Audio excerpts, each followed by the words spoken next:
Western Proxy War Against Ma Poor Little Russia by Colin Liddell. Increasing evidence of actual war crimes by Putin's forces has not dimmed the support he receives from many on the dissident right. One reason for this is that they see, or at least present, Putin as the victim of this war. Yes, I know, it's insane. But how is it even possible to claim that, you ask?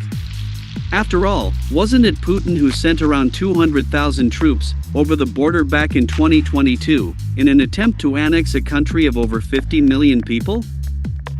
It's actually quite simple for Putin shills to claim that Russia is the poor little victim here. You see, the war isn't a Kremlin invasion of the Ukraine, as it seems to the rest of us. It's actually what they call a proxy war by the West, using the Ukraine to attack Putin. Yes, that's the hill they have chosen to die on, with the term proxy war being used to hide a multitude of sins, as it were. Proxy wars are not new phenomena. There have been many throughout history. Wikipedia goes with the following definition.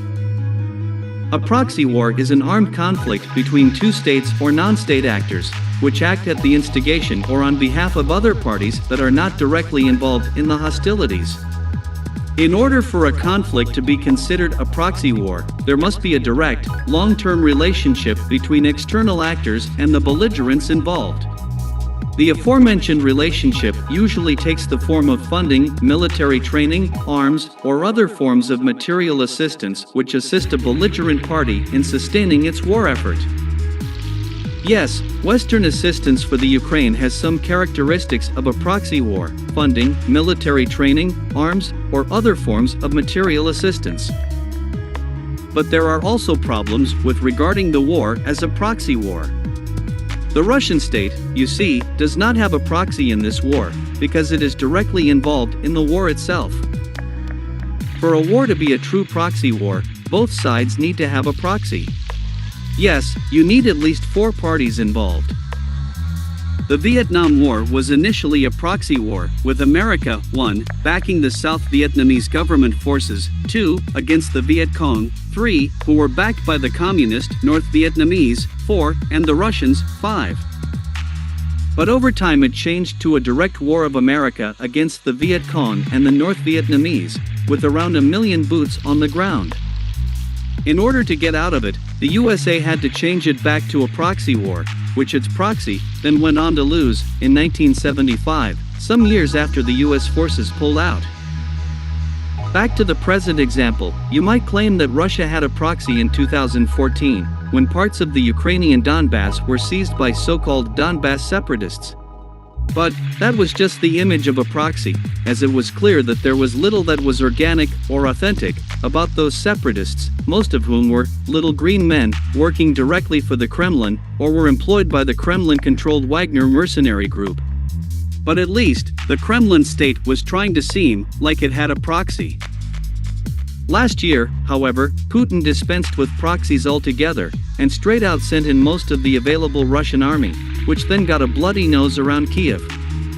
But, even if we accept a definition of a proxy war that allows only 3 parties, with one side fighting directly while the other side sits back and fights through a proxy, how does that help Russia's case? After all, Russia initiated the war, both in 2014 and 2022. All the West is doing is helping the victim. It is literally impossible to make the case that the West attacked Russia using the Ukraine as its proxy, simply because Putin's forces clearly did the attacking.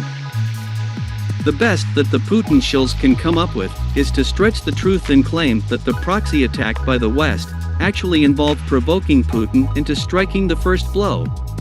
In other words, they depict Putin as a dupe for Western tricks, as a dummy who merely walked into the West's Machiavellian trap.